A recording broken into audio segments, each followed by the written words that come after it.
Karimnagar smart city పరిధిలోని కిసాన్ నగర్ పాత 3వ డివిజన్ డిలిమిటేషన్ అయిన తర్వాత 29వ డివిజన్.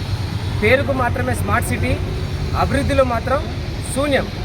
గత 10 సంవత్సరాలుగా అధికారంలో ఉన్న టీఆర్ఎస్ పార్టీ, కార్పొరేటర్ అదే పార్టీ, మేయర్ అదే పార్టీ, మంత్రి అదే పార్టీ, ముఖ్యమంత్రి కూడా అదే పార్టీ. కానీ అభివృద్ధి చూస్తే అన్ని రంధ్రాలు ఉన్న రోడ్లు, మొత్తం డ్రైనేజ్ వ్యవస్థ, వర్షం పడితే మోరీలు మొత్తం ఇంట్లోకి తెచ్చుకొని వస్తూ ఉంటాయి. బీజేపీ పార్టీ తరఫున మేము ఈరోజు నిరసన కార్యక్రమం జరిపించినాం.